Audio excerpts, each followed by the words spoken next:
আসসালামু আলাইকুম, কেমন আছেন আপনারা সকলে? আশা করি আপনারা যে যেখানে আছেন অনেক অনেক ভালো আছেন। তো বন্ধুরা, ভিভো এবার তার এন্ট্রি বাজার সেগমেন্টে আরও একটি দুর্দান্ত স্মার্টফোন লঞ্চ করে দিয়েছে, আর এটি হচ্ছে Vivo Y27 স্মার্টফোনটি।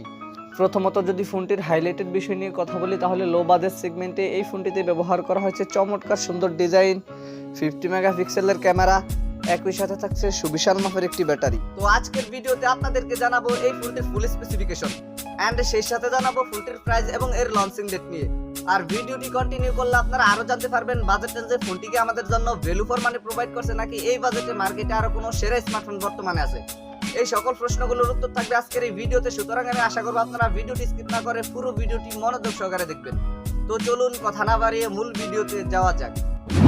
First of all যদি ফোনটির ডিজাইন অ্যান্ড এর বিল্ড কোয়ালিটি নিয়ে কথা বলি, তাহলে এতে আর নতুন করে কিছু বলার নেই। বরাবরের মতো আপনারা সকলেই জানেন, সাধারণত মিড বাজেট সেগমেন্টের ভিভোর স্মার্টফোনগুলোর ডিজাইন একেবারে গর্জিয়াস লেভেলের হয়ে থাকে। এবারও কিন্তু তার ব্যতিক্রম নয়। বিশেষ করে ভিভো Y27 এই স্মার্টফোনটির ডিজাইন করা হয়েছে একদম অসাধারণ লেভেলের। আর ফোনটির পেছনে ব্যবহার করেছে গ্লাস অ্যান্ড প্লাস্টিকের একটি সম্মিলিত ব্যাক প্যানেল। তবে ফোনটির পেছনে গ্লাস অ্যান্ড প্লাস্টিকের সম্মিলিত ব্যাক প্যানেল ব্যবহার করায় ফোনটিকে যখন আপনারা কাভার ছাড়া ব্যবহার করবেন, সেক্ষেত্রে এই ফোনটির পেছনে ইজিলি স্ক্র্যাচ পড়ে যেতে পারে। তাই আমি রিকমেন্ডেশন করব আপনারা প্রোটেকশনের জন্য ফোনটির পেছনে অবশ্যই একটি কভার লাগিয়ে নেবেন। আর ফোনটির ওয়েট করা হয়েছে 190 গ্রাম। যদিও এইরকম বাজার সেগমেন্টে এই ফোনটির ওয়েট আমার মনে হয় কিছুটা বেশি হয়ে গিয়েছে, তবে এই ফোনটির ওয়েট 180 গ্রামের মতো হলে ভালো হতো। আর ফোনটির থিকনেস করা হয়েছে 8.1 মিলিমিটার। ফোনটির রিয়ার প্যানেল আসলে আপনারা একটি ক্যামেরা বাম্পারের মধ্যে পেয়ে যাবেন ডুয়াল ক্যামেরা সেটআপ।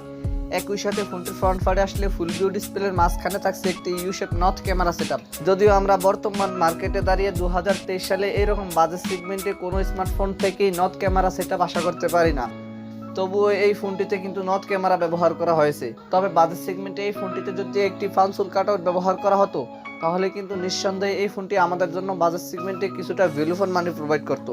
ফোনটিকে আপনারা বুরগুন্ডি ব্ল্যাক অ্যান্ড সি ব্লু এই দুইটি কালারই পেয়ে যাবেন। তো ফোনটির ডিজাইন নিয়ে বলতে গেলে পার্সোনালি এই ফোনটির ডিজাইন আমার কাছে অনেক ভালো লেগেছে। আপনাদের কাছে ফোনটির ডিজাইন কেমন লেগেছে কমেন্ট করে অবশ্যই জানাবেন। দেন সেকেন্ডলি যদি ফোনটির ডিসপ্লে নিয়ে কথা বলি, তাহলে এই ফোনটিতে ব্যবহার করছে 6.64 ইঞ্চির একটি IPS LCD প্যানেলের ডিসপ্লে। যেই ডিসপ্লেটিতে ব্যবহার করা হয়েছে ফুল এইচডি প্লাস রেজুলেশন। ফোনটির ডিসপ্লেতে ফুল এইচডি প্লাস রেজুলেশন ব্যবহার করায় ফোনটির ডিসপ্লে দিয়ে যখন আপনারা কোনো কন্টেন্ট ওয়াচিং করবেন, সে সময় ফোনটির ডিসপ্লে থেকে কোনো ধরনের রেজুলেশনের ঘাটতি ফেস করতে হবে না। আর পিপিআই হিসেবে এই ডিসপ্লেটিতে ব্যবহার করেছে 395 পিপিআই ডেন্সিটি। যদিও এটি একটি IPS LCD প্যানেলের ডিসপ্লে, সেক্ষেত্রে এই ফোনটি থেকে আপনারা কন্টেন্ট ওয়াচিং এক্সপিরিয়েন্স অতটাও ভালো পাবেন না। তবে এইরকম বাজেট সেগমেন্টের অনেক ফোনই বর্তমানে আমরা অ্যামোলেড প্যানেল দেখতে পাচ্ছি। তাই ভিভো যদি চাইতো, তারা এইরকম বাজেট সেগমেন্টে এই ফোনটিতে একটি অ্যামোলেড প্যানেল ইজিলি ব্যবহার করতে পারতো। আর পিক ব্রাইটনেসের জন্য এই ডিসপ্লেটিতে ব্যবহার করেছে 600 নিটসের পিক ব্রাইটনেস। তবে ফোনটির ডিসপ্লেতে 600 নিটসের পিক ব্রাইটনেস ব্যবহার করায় ফোনটিকে আপনারা লো লাইটে ইজিলি ব্যবহার করতে পারবেন, কিন্তু সানলাইটে ব্যবহার করার সময় ফোনটির ডিসপ্লে থেকে সামান্য কিছুটা আলোর ঘাটতি ফেস করতে হবে। ফোনটির ডিসপ্লে নিয়ে আমার আর কোনো কথা বলার নেই। আপনাদের যদি ফোনটির ডিসপ্লে নিয়ে কোনো কথা বলার অথবা জানার থাকে, তাহলে কমেন্ট বক্সে লিখতে পারেন। থার্ডলি যদি ফোনটির ক্যামেরা সেকশন নিয়ে কথা বলি, তাহলে আমি কিন্তু ভিডিওর শুরুতেই বলে দিয়েছি এই ফোনটির রিয়ার প্যানেলে ব্যবহার করেছে ডুয়াল ক্যামেরা সেটআপ, যার মেইন সেন্সরটি 50 মেগাপিক্সেলের। সেকেন্ডারি থাকছে 2 মেগাপিক্সেলের একটি ডেপথ সেন্সর ক্যামেরা। তবে এই ফোনটিতে থাকছে না কোনো ধরনের আলট্রা ওয়াইড সেন্সর। ফোনটির রিয়ার প্যানেলের 50 মেগাপিক্সেলের লেন্সটি দেখে আমি যতটাই খুশি হয়েছি, এর চেয়েও বেশি আপসেট হয়েছি এটি দেখে যে ফোনটির রিয়ার প্যানেলে আদৌ কোনো ধরনের আলট্রা ওয়াইড সেন্সর ব্যবহার করা হয়নি। তবে বাজেট সেগমেন্টে এই ফোনটিতে অন্ততপক্ষে একটি 2 মেগাপিক্সেল অথবা 8 মেগাপিক্সেলের আলট্রা ওয়াইড সেন্সর ব্যবহার করা অতি জরুরি ছিল। ফোনটির রিয়ার ক্যামেরা দিয়ে আপনারা সর্বোচ্চ ভিডিও শুট করতে পারছেন 1080p 30 fps রেজুলেশন, অর্থাৎ ফুল এইচডি প্লাস রেজুলেশনে। আর সেলফি ক্যামেরা হিসেবে এই ফোনটিতে ব্যবহার করেছে 8 মেগাপিক্সেলের একটি ওয়াইড ক্যামেরা। ফোনটির সেলফি ক্যামেরা দিয়েও আপনারা সর্বোচ্চ ভিডিও শুট করতে পারছেন 1080p 30 fps রেজুলেশনে। ফোনটির পারফরমেন্স নিয়ে কথা বলতে গেলে চিপসেট হিসেবে এই ফোনটিতে ব্যবহার করেছে মিডিয়াটেক হেলিও G85, যেটি 12 ন্যানোমিটার আর্কিটেকচারে বিল্ড করে চকচকে প্রসেসর। বরাবরের মতো আপনারা সকলেই জানেন এই চিপসেটটি কিন্তু 15 থেকে 16,000 টাকা দামের স্মার্টফোনগুলোর জন্য উপযুক্ত। তবে যেহেতু এই ফোনটির দাম প্রায় 22,000 টাকার মতো, সেই হিসেবে এই ফোনটিতে এই রকমের চিপসেট আমরা কখনো আশা করতে পারি না। বাজেট সেগমেন্টে এই ফোনটিতে অন্ততপক্ষে মিডিয়াটেক হেলিও G88 ওই চিপসেটটি ব্যবহার করা অতি জরুরি ছিল। এছাড়াও এই ফোনটিতে থাকছে ফান্টাস 13 বেসড অন অ্যান্ড্রয়েড 13। ফোনটিকে আপনারা 6128 এই একটি ভেরিয়েন্টটি পেয়ে যাবেন। তবে দুঃখের বিষয় হচ্ছে যে এই ফোনটিতে কিন্তু আপনারা কোনো ধরনের ম্যাক্রো এসডি কার্ড স্লট ব্যবহার করতে পারছেন না। একে তো এই ফোনটিতে আপনারা ইনবিল্ট 128 GB ইন্টারনাল স্টোরেজ পাচ্ছেন, তবে যেহেতু এই ফোনটিতে 256 GB কোনো অপশন নেই, সেহেতু এই ফোনটিতে অন্ততপক্ষে একটি ম্যাক্রো এসডি কার্ড স্লটের অপশন অতীব জরুরি ছিল। ফোনটির ব্যাটারি অ্যান্ড এর চার্জার নিয়ে কথা বলতে গেলে এই ফোনটিতে ব্যবহার করেছে 5000 mAh একটি সুবিশাল মাপের লিথিয়াম পলিমার ব্যাটারি, যাতে চার্জ করার জন্য এই ফোনটির বক্সে ব্যবহার করছে 44 ওয়াটের একটি চার্জার। যে চার্জারটি দিয়ে ভিভো জানিয়েছে ফোনটিকে 0 থেকে 29% পর্যন্ত চার্জ করতে মাত্র 15 মিনিটের মতো সময় লাগবে। এই ফোনটির সকল কিছু আমার কাছে পছন্দ না হলেও কিন্তু এই ফোনটির একটি মাত্র জিনিস আমার কাছে পছন্দ হয়েছে, আর এটি হচ্ছে এই ফোনটির 44 ওয়াটের ফাস্ট চার্জারটি।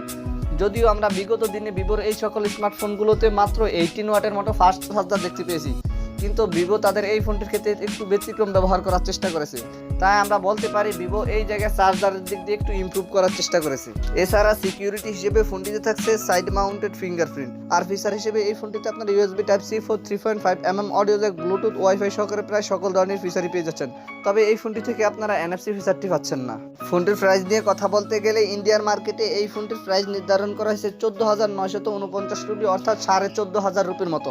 আর বাংলাদেশি মার্কেটে এই ফোনটির প্রাইস 22,999 টাকা, অর্থাৎ 23,000 টাকার মতো হতে পারে। তো ফোনটির এইরকম বাজার সেগমেন্টে যদি ভালো দিক নিয়ে কথা বলি, তাহলে আপনারা যারা এইরকম বাজার সেগমেন্টে ভিভোর একটি স্মার্টফোন কিনতে চান এবং যে স্মার্টফোনটির ডিজাইন যথেষ্ট গর্জিয়াস লেভেলের হতে হবে, একই সাথে চাচ্ছেন আপনারা একটি ফাস্ট চার্জারের স্মার্টফোন কিনতে, তাহলে আপনারা এই ফোনটি কিনতে পারেন।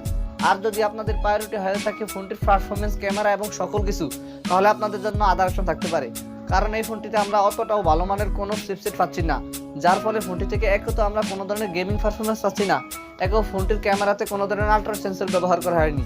তাই আমরা বলতে পারি ফোনটির ক্যামেরা সেকশনগুলোও কিন্তু আমাদের জন্য বাজার সেগমেন্টে অ্যাপ্রোপ্রিয়েট না।